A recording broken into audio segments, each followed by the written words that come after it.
যে প্রথম অংশ, সেই প্রথম অংশের 4টা টপিক যদি আমরা ভালোভাবে বুঝতে পারি তাহলে আমাদের সামনে অঙ্কগুলো করতে খুব সহজ হবে। তো 4টা টপিক কি কি? প্রথম টপিক হইল সংখ্যা পদ্ধতির ইতিহাস, দ্বিতীয় টপিক হইল সংখ্যা পদ্ধতি দ্বিতীয় টপিক হইল সংখ্যা এবং অঙ্ক, তৃতীয় টপিক হইল সংখ্যা পদ্ধতি কি জিনিস, আর চতুর্থ টপিক হইল সংখ্যা পদ্ধতির প্রকারভেদ। আমরা একটা একটা করে ইনশাল্লাহ সবগুলা বুঝবো। তো চলো, সংখ্যা পদ্ধতির ইতিহাস কি জিনিস? সংখ্যা পদ্ধতির ইতিহাস সভ্যতার সূচনা লগ্ন থেকেই মানুষের হিসাব নিকাশের প্রয়োজন হয়। মানুষ যখন গুহাতে বসবাস করতো তখন তারা কিভাবে গণনা করত?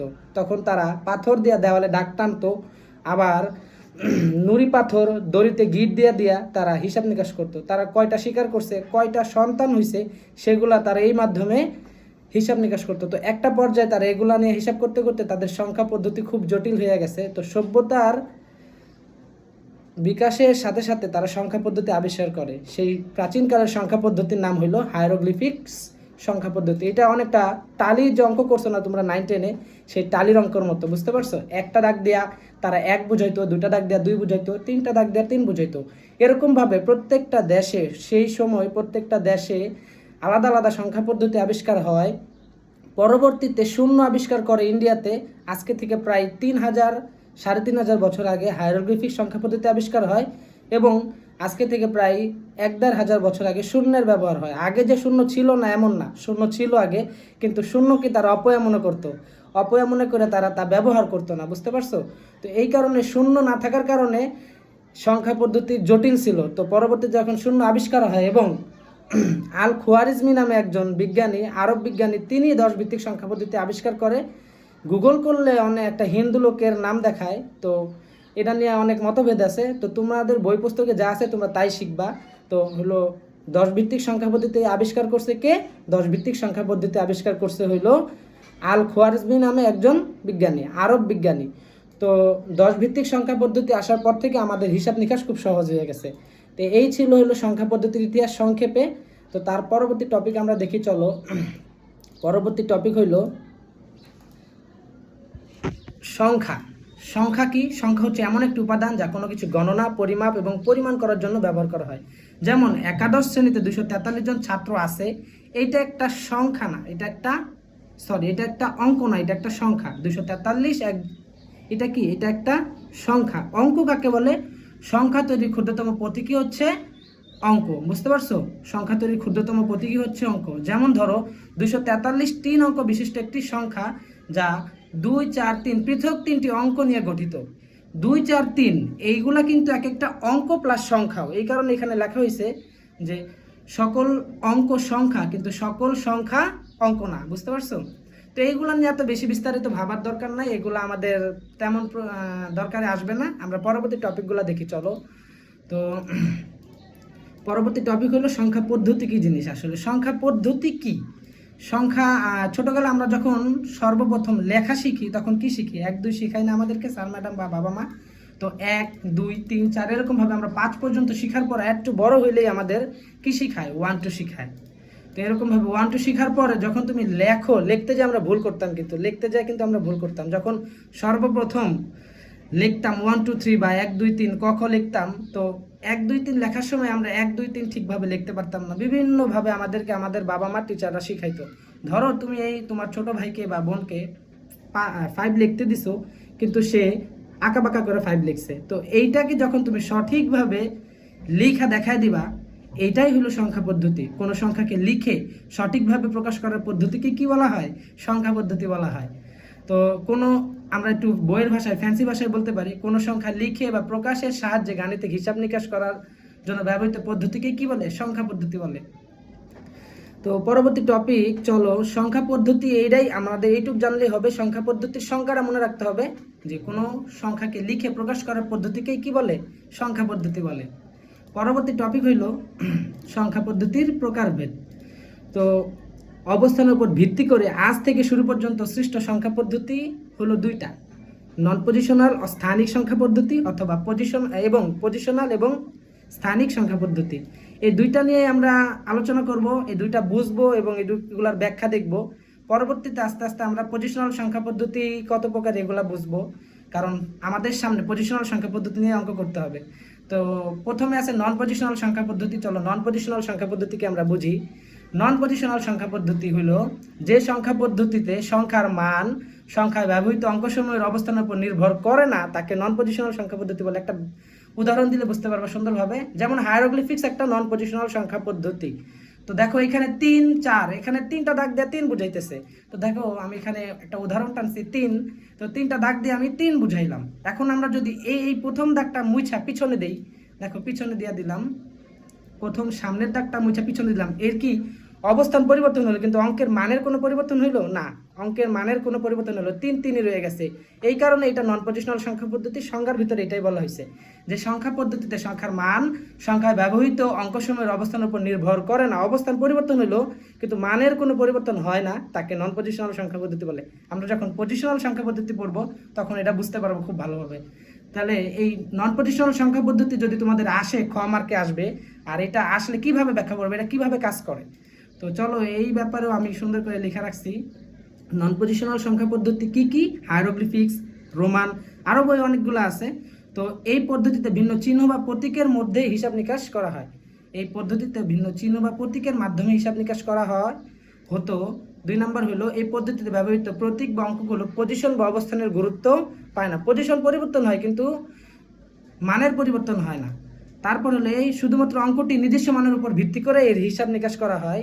তো এই হায়ারোগ্লিফিক্স, রোমান এগুলো যেই সময় আবিষ্কার হয়েছিল সেই সময়ে এটা অনেক আপডেট আমাদের মতনই ছিল, যে আমরা যে এখন দশমিক সংখ্যা পদ্ধতি ব্যবহার করি এরকমই ছিল, কিন্তু পরবর্তীতে এটা অনেক জটিল হয়ে যায়, যার কারণে নতুন নতুন সংখ্যা পদ্ধতি আবিষ্কার হয় এবং শূন্যের সাহায্য নিয়ে 10 ভিত্তিক সংখ্যা পদ্ধতি আবিষ্কার হয়, যেটা আমরা এখনও ব্যবহার করি।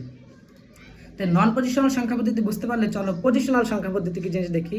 পজিশনাল সংখ্যা পদ্ধতি যে সংখ্যা পদ্ধতিতে সংখ্যার মান সংখ্যায় ব্যবহৃত অঙ্কসমূহের পজিশন বা অবস্থানের উপর নির্ভর করে তাকে পজিশনাল সংখ্যা পদ্ধতি বলে। আমি আবার বলতেছি, যে সংখ্যা পদ্ধতিতে সংখ্যার মান সংখ্যায় ব্যবহৃত অঙ্কসমূহের পজিশন বা অবস্থানের উপর নির্ভর করে তাকে পজিশনাল সংখ্যা পদ্ধতি বলে। যেমন 10 ভিত্তিক সংখ্যা পদ্ধতি, এর একটা উদাহরণ আমি টানছি এখানে, দেখো একটা না 2টা উদাহরণ টানছি। তো পজিশনাল সংখ্যা পদ্ধতি বোঝার জন্য আমাদের দেখো সংজ্ঞাটা তো অবশ্যই জানতে হবে। তারপরে দেখো আমি এখানে 3টা 1 লিখছি। ক্লাস 1-এর বাচ্চা বা শিশু কোনো বাচ্চাকে যদি আমরা এটা দেখাই, নার্সারির বাচ্চাকে যদি এটা দেখাই, তাহলে এটা কি বুঝবে? সে বলবে কি 3টা 1 আছে এখানে, তাই না? কিন্তু এর 3টা 1 আমরা যদি এইগুলার ভিতরে ব্যাখ্যাটা দেখি তাহলে বুঝতে পারবো ভালোভাবে পজিশনাল সংখ্যা পদ্ধতি কেন আমরা যেটা ব্যবহার করি এটা পজিশনাল সংখ্যা পদ্ধতি হলো। চলো দেখো এইখানে এই 1-এর যে একটা পজিশন আছে, এই পজিশনের আমরা নাম্বারিং করতেছি 0 নাম্বার পজিশন। পরবর্তী 1 যেটা আছে এটার পজিশন দিচ্ছি আমরা 1, আর পরবর্তী আরেকটা লাস্ট যে 1টা আছে সেটার পজিশন দিচ্ছি আমরা 2। তো এটা কেন 0 থেকে 2 পর্যন্ত নাম্বারিং করলাম, 0 দিয়েই কেন শুরু করলাম, আর কেনই বা ডান দিক থেকে বাম দিকে নাম্বারিংটা করলাম, তাই না? প্রশ্ন আসে না? প্রশ্নটা উত্তরটা হলো এরকম যে আমরা যে সংখ্যা পদ্ধতি ব্যবহার করতেছি এটা তো 10 ভিত্তিক সংখ্যা পদ্ধতি, দশমিক প্রচলিত সংখ্যা পদ্ধতি। এইটার শুরুই হয়েছে 0 থেকে, যার কারণে আমরা 0 থেকে নাম্বারিং করছি। আর আমরা দেখবা যোগ বিয়োগ ভাগ গুণ যাই করি না কেন তা ডান থেকে বাম দিকে করি। কোত্থেকে করি? ডান দিক থেকে বাম দিকে, যার কারণে আমরা নাম্বারিংটাও ডান দিক থেকে বাম দিকে করলাম। তো চলো এটার ব্যাখ্যাটা দেখি। দেখো এই 1 10 ভিত্তিক সংখ্যা পদ্ধতির 0 নম্বরের পজিশনে আছে, এই 1 দ্বিতীয় নাম্বার 1 10 ভিত্তিক সংখ্যা পদ্ধতির 1 নম্বর পজিশনে আছে, এবং সর্বশেষ একটা 10 ভিত্তিক সংখ্যা পদ্ধতির 2 নম্বর পজিশনে আছে। আমরা যদি এগুলো ক্যালকুলেশন করি দেখবা 123ই দাঁড়াবে। এটা আরও একটা উদাহরণ হলো পজিশনাল সংখ্যা পদ্ধতির পূর্ণাংশ এবং ভগ্নাংশ থাকে, আর এই যে ডটটা দিয়ে পূর্ণাংশ এবং ভগ্নাংশ করা হয় এটা কিন্তু নৈবিত থেকে আসে, এটার নাম হলো রেডিক্স পয়েন্ট। এটা মনে রাখবা, এটার নাম কি? Radix point. হ্যাঁ, অনেক কিছুই এখন নতুন নতুন জানতেছো, আগে আমরা এগুলো ব্যবহার করছি কিন্তু এগুলো নাম জানতাম না। সামনে আমরা আরও নতুন কিছু জানবো। চলো পজিশনাল সংখ্যা পদ্ধতিতে আরও একটা ব্যাখ্যা আছে, ওটা আরও বেশি ইজি। তো পজিশনাল সংখ্যা পদ্ধতি দেখো এখানে কত লিখছি আমরা? 123 লিখছি না? এখন দেখো এর অবস্থান পরিবর্তন করতেছি আমরা ওই যে নন পজিশনালের মতন। দেখো 3টাকে কাইটা নিয়ে সামনে থেকে পিছনে বসাই দিলাম। তো দেখো এখন এইটার কি মানের পরিবর্তন হয়েছে? অবশ্যই। আগে ছিল 123, এখন হয়ে গেছে কি 312। তো এইটার একটা অবস্থান, এটার নাম আছে, প্রথমে আমরা একক দশক শিখছি না, ওরকম ভাবে যদি আমরা এটার গণনা করি, হিসাব করি, তাহলে প্রথম অঙ্কটার নাম হলো একক, এককের ঘর প্রথমটা। বাম দিক থেকে ডান দিকে আমরা সবসময় করব, কারণ আমাদের অঙ্কের নিয়মই হলো ডান থেকে বামে যাওয়া, যার কারণে প্রথম ঘরটা, ডান দিকের প্রথম ঘরটা হলো 2, এইটা কি একক। পরবর্তী যে ঘরটা আছে 1, এটার মান কত, এটার ঘরের নাম কি দশক, এবং তৃতীয় ঘরের নাম কি শতক। এটা যদি আমরা ক্যালকুলেশন করি, একক যেহেতু যার কারণে 1 দিয়ে গুণ হবে এই 2-কে, দশক যেহেতু এই 1-কে 10 দ্বারা গুণ হবে, এবং শতক এর কারণে শতক 100 দ্বারা এই 3-কে গুণ হবে। বুঝতে পারছো? পজিশনাল সংখ্যা পদ্ধতির 3টা জিনিসের উপর ভিত্তি করে কাজ করে, 3টা শর্ত মানতে হয় পজিশনাল সংখ্যা পদ্ধতির। প্রথম শর্ত হলো বেস বা ভিত্তি। বেস বা ভিত্তি কি, আমরা যে 0 থেকে 9 পর্যন্ত যে কটা অঙ্ক আমরা লেখা শিখেছি, মানে যেগুলো আমরা দেখলাম, যেগুলো আমরা প্রত্যেক জীবনে ব্যবহার করি 0 থেকে 9 পর্যন্ত, এইখানে কি 10টা ভিত্তি আছে, 10টা ইউনিক সিম্বল বা অঙ্ক আছে। এইটাকেই ওই সংখ্যা পদ্ধতির ভিত্তি বা বেস বলা হইতেছে। বুঝতে পারছো? বেস বা ভিত্তি কি জিনিস, যে কয়টা অঙ্ক আছে ওই কয়টাই হইলো ওই সংখ্যা পদ্ধতির বেস বা ভিত্তি। পরবর্তী যে জিনিসটা আমাদের মনে রাখতে হবে পজিশনাল সংখ্যা পদ্ধতির ক্ষেত্রে, অঙ্কটির স্থানীয় মান। এইখানে দেখো একটু আগে আমরা পরিবর্তন করে দেখলাম, অবস্থান পরিবর্তন করলাম, যার কারণে মানের পরিবর্তন হইলো। তো একটা পজিশনাল সংখ্যা পদ্ধতির বেস বা ভিত্তি থাকবে, অঙ্কটি স্থানীয় মান থাকবে, এবং 3 নম্বর হলো নিজেই নিজের মান বোঝাবে। নিজেই কি নিজের একটা মান বোঝায়, 2 2 3 3। বুঝতে পারছো? তো এটার যদি আমরা সংজ্ঞা দেই তাহলে কি হবে, যে সংখ্যা পদ্ধতির বেস আছে, বেস মানে হইলো যে কয়টা অঙ্ক ব্যবহার করা হয়েছে ওর ভিতরে, যে সংখ্যা পদ্ধতির বেস আছে, স্থানীয় মান আছে, ও নিজেই নিজের মান বোঝায়, তাকে কি বলে, পজিশনাল সংখ্যা পদ্ধতি বলে। বুঝতে পারছো এর ব্যাখ্যাগুলা? হ্যাঁ, মজা না অনেক? তো এরকমভাবে আমরা বোঝা করলে আমাদের অঙ্কগুলো সহজ হয়ে যাবে, আর সামনে অঙ্কগুলো যে আমরা করবো ওইগুলো আমাদের জন্য সহজ হবে ইনশাল্লাহ। তো চলো, পজিশনাল সংখ্যা পদ্ধতি বুঝলাম। তো পজিশনাল সংখ্যা পদ্ধতিরও কিন্তু প্রকারভেদ আছে। পজিশনাল সংখ্যা পদ্ধতি কত প্রকার? 4 প্রকার: বাইনারি, অক্টাল, ডেসিমেল, হেক্সাডেসিমেল। বলতে পারো নন পজিশনালের প্রকারভেদ নাই, আছে, ওইগুলো নিয়ে আমাদের বই আলোচনা নাই, যার কারণে আমরা ওইগুলো নিয়ে আলোচনা করব না।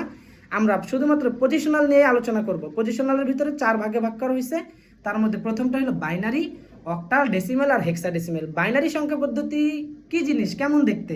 বাইনারি সংখ্যা পদ্ধতি খুব মজার, এটা নিয়ে তোমরা অনেক মানে মজার মজার অঙ্ক পাবা এই বাইনারি সংখ্যা পদ্ধতি নিয়ে, খুবই নতুন লাগবে। চলো দেখি বাইনারি সংখ্যা পদ্ধতির ভিতরে কি কি আছে। বাইনারি সংখ্যা পদ্ধতির মধ্যে শুধুমাত্র 0 এবং 1 আছে, মানে বেশি অঙ্ক নাই, শুধুমাত্র 0 এবং 1। আর অক্টাল সংখ্যা পদ্ধতির ভিতরে আছে 0 থেকে 7 পর্যন্ত 8টা। এগুলাই এই পদ্ধতির ভিতরে এই 8টাই আবিষ্কার হয়েছে, এই পদ্ধতির ভিতরে এই 2টাই আবিষ্কার হয়েছে, আর কোনো আবিষ্কার হয় না। আর দশমিক বা ডেসিমেল, যেটা আমরা ডেসিমেল বলতেছি, এইটা কিন্তু আমাদের প্রচলিত সংখ্যা পদ্ধতি। এটা হলো 0 থেকে 9 পর্যন্ত। আর হেক্সাডেসিমেল যেটা, এটা হলো 0 থেকে 9 পর্যন্ত হওয়ার পরে নতুন কিছু যোগ হয়েছে, এটা হলো ABCDEF। সারা জীবন পড়ছে এগুলো অ্যালফাবেট, কিন্তু এখন এগুলো অঙ্ক হিসেবে করতে হবে। বুঝতে পারছো? এটাই হলো আইসিটি, মজার চ্যাপ্টার, মজার অঙ্ক, এগুলা মজার মজার অঙ্ক করবো ইনশাল্লাহ। তাহলে এগুলার একটা মান আছে, মান হলো এর মান 10, বি এর মান 11, সি এর মান 12, ডি এর মান 13, আর ই এর মান 14, এফ এর মান 15। এগুলো তোমাদের মুখস্থ করতে হবে অবশ্যই। তো এগুলোরও সংজ্ঞা আছে, এগুলো মুখস্থ করতে হবে। অনেক সময় করতে চলে আসে, আবার নবীর থেকে চলে আসে। তো বাইনারি সংখ্যা পদ্ধতির কি সংজ্ঞা কি? যে সংখ্যা পদ্ধতির বেস বা ভিত্তি 2 তাকে বাইনারি সংখ্যা পদ্ধতি বলে। যে সংখ্যা পদ্ধতির বেস 8 তাকে অক্টাল সংখ্যা পদ্ধতি বলে। যে সংখ্যা পদ্ধতির বেস 10 তাকে দশমিক বা ডেসিমেল সংখ্যা পদ্ধতি বলে। যে সংখ্যা পদ্ধতির বেস 16 তাকে হেক্সাডেসিমেল সংখ্যা পদ্ধতি বলে। বুঝতে পারছো? এগুলো যদি আমরা লেখলে কেমন দেখা যাবে, চলো একটু দেখি এই সংখ্যা পদ্ধতিগুলো লেখলে কেমন দেখায়। সর্বপ্রথম আমাদের প্রচলিত সংখ্যা পদ্ধতি 0 থেকে 9 পর্যন্ত লিখলাম। লেখার পরে কেন 10 লিখলাম জানো? কেন 10 লিখলাম? কারণ 0 থেকে 9 পর্যন্ত লেখার পরেই কেন 10 হইল? এই প্রশ্ন আসে, কখনো মনে হয়েছে এরকম কিছু? 9-এর পরে কেন 10 লিখি? 9-এর পরে এই কারণে 10 লিখি, 0 থেকে 9 পর্যন্ত ইউনিক সিম্বলগুলো একবার ব্যবহার করা হয়ে গেছে। এখন এই 9-এর পরে 0 তো একবার ব্যবহার হয়ে গেছে, 9-এর পরে আবার একটা লিখি, লেখার পরে আবার 0 থেকে আমরা রিপিট করি। এরকমভাবে 2 দিয়ে আবার 0 থেকে 9 পর্যন্ত রিপিট করি, যার কারণে 29 হয়। তারপরে আবার 3 দিয়ে 0 থেকে আবার রিপিট করি। এরকমভাবে ক্রমশরে সবগুলো অঙ্ক সাজানো, 3 অঙ্ক 2 অঙ্ক এইভাবে ক্রমশরে সাজে। তো এরকমভাবে যদি অক্টাল সংখ্যা পদ্ধতির দিক তাকাও তাহলে একটু নতুন লাগবে, কিন্তু এই যে এই নিয়ম ফলো করলে কিন্তু আর নতুন লাগবে না। আসলে অঙ্কগুলো আমরা আগে থেকেই করি, কিন্তু এগুলার আবিষ্কার হয় নাই দীক্ষা। যেমন এই অক্টাল সংখ্যা পদ্ধতির ভিতরে 7-এর পরে 8 আবিষ্কার হয় নাই। যেমন 0 1 2 3 4 5 6 7 পর্যন্ত আবিষ্কার হওয়ার পরে 8 আবিষ্কারই হয় নাই। তাহলে আমরা এটার ভিতরে কি লিখবো? 8 কি লিখবো না, 8-এর পরে সরাসরি আবার চলে যাবো 10-এ। কেন 10? এখানে প্রশ্ন আসে 10 কেন লিখবো ভাইয়া বা স্যার? তো 10 এই কারণে লিখবো আমরা, কারণ এর ভিতরে আর কোনো ইউনিক সিম্বল নাই। 10 ভিত্তিক সংখ্যা পদ্ধতির 8 9 ছিল, যার কারণে 8 9 লিখছিলাম। কিন্তু এইখানে 7-এর পরে 8 নাই, 9ও নাই, তো যার কারণে আবার প্রথম থেকে শুরু হবে। 1 লিখবো, 0 1 2 3 4 5 6 7 পর্যন্ত লেখার পরে যেহেতু 7-এর পরে আর নাই, যার কারণে 1 পরিবর্তন হয়ে 2 হয়ে যাবে, মানে এই অঙ্কটা ব্যবহার হবে। আবার 0 থেকে শুরু হবে, 21 22 23 24, বুঝতে পারছো? এগুলা কিন্তু 10 ভিত্তিক সংখ্যা পদ্ধতি, মানে পাশে এগুলো বোঝার জন্য আমি এগুলো আমাদের প্রচলিত সংখ্যা পদ্ধতি লিখছি। সেম ভাবে যদি অক্টাল সংখ্যা পদ্ধতির, হেক্সাডেসিমাল সংখ্যা পদ্ধতির ভিতরে যাও, এটা আর একটু মজার। তো দেখো 0 থেকে 9 পর্যন্ত তো আমরা জানি, কিন্তু এগুলোও তো অঙ্ক এগুলাও অঙ্ক, A B C D E F, এগুলাও অঙ্ক। তো এইখানে 9-এর পরে সংখ্যা আছে কি, এ বি আছে, সি আছে, ডি আছে, ই আছে, এফ আছে। তো এগুলো 9-এর পরে হওয়ার পরে দেখো এখন হয়েছে 10, কারণ এই পর্যন্ত এই এফ মানেই তো 9, এই এফ মানেই তো আমাদের প্রচলিত সংখ্যা পদ্ধতি হিসাব করলে এগুলা এফটাই এই সংখ্যা পদ্ধতির সর্বশেষ সংখ্যা, যার কারণে এফ এর পরে সরাসরি 10 হয়েছে, 11 12 13 14 এরকম ভাবে। 19-এর পরে তো 9-এর পরে তো সংখ্যা আছে, 9-এর পরে এ আছে, এই যে এ লিখলো, B C D E F, F এর পরে 20 হইলো, বুঝতে পারছো? সবচেয়ে মজার এখন বাইনারিটা পড়বো, এটা মাথা ঘুরেও যেতে পারে। তো বাইনারিটা হইলো এরকম, বাইনারির ভিতরে তো 0 1 ছাড়া কিছুই নাই, যার কারণে 0 প্রথম, তারপরে 1। এখন কি লিখবো? এখন তো এর ভিতরে আর কিছুই নাই, যার কারণে 10। তারপরে এর ভিতরে 1 1 আছে, যার কারণে 11 হইলো। কিন্তু 11-র পরে কি দেখো, 11-র পরে কি 100 হয়ে গেছে। 100 মানে 4, 101 মানে 5, 110 মানে 6, 111 মানে 7, আবার এরকম 1000 মানে 8। এই বাইনারিটা একটু স্পেশাল, বাইনারিটা একটু মজার। পরবর্তীতে আমি এই পদ্ধতি শেখার একটা ট্রিক্স আছে, কিভাবে এই নাম্বারিংগুলো আসতেছে, কেন এইভাবে আসতেছে, কিভাবে বাড়তেছে, এগুলো আমি একটা ট্রিক্স শিখাই দিব, তোমাদের জন্য খুব সহজ হয়ে যাবে। আমি জানি তোমাদের মাথা নষ্ট হয়ে গেল বাইনারি দেখা, কিন্তু কোনো সমস্যা নাই, মাথা নষ্ট করার কোনো মাথা নষ্ট করো না তোমরা, কারণ পরবর্তীতে আমি ট্রিক্স শিখাই দেবো। তো এই সংখ্যাগুলা দেখলে কিভাবে চিনবো, খাতায় দেখলে কিভাবে চিনবো এটা বাইনারি, এটা অক্টাল, এটা হেক্সাডেসিমাল? তো এটা দেখা চিনার উপায় হইলো, দেখো বাইনারিটা 0 1 2 3 4 এরকম লেখা থাকবে, কিন্তু পাশে আবার কি থাকবে, এর বেস দেওয়া থাকবে, 2 দেওয়া থাকবে। 2 দেখলেই আমরা বুঝতে পারবো এটা কি বাইনারি। সেম ভাবে হেক্সাডেসিমালের ক্ষেত্রে 1 5 এ, এইটার পাশে এই যে ছোট্ট করে এই 16 লেখা থাকবে, 16 লেখা দেখলেই বুঝতে পারবো এটা কি হেক্সাডেসিমাল। অক্টালের ক্ষেত্রেও সেম এরকমই থাকবে, দশমিকের ক্ষেত্রে তো আমরা দেখলে চিনি।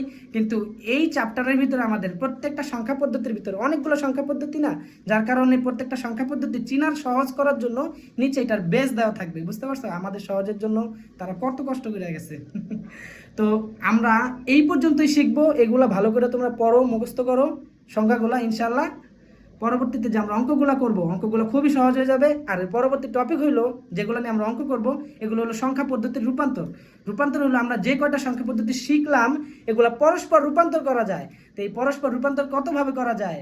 পরস্পর রূপান্তর 3টা পদ্ধতিতে করা যায়, 12টা নিয়ম আছে। আমি পরবর্তী ভিডিওতে এই 12টা পদ্ধতি তোমাদের শিখাই দিব ইনশাল্লাহ। এই 12টা পদ্ধতি শিখলে বাইনারি সংখ্যা পদ্ধতির সংখ্যা পদ্ধতির এই প্রথম অংশের যত অঙ্ক আছে সব তোমরা অনায়াসে পারবা ইনশাল্লাহ। তো ভিডিওগুলো দেখতে থাকো ইনশাল্লাহ।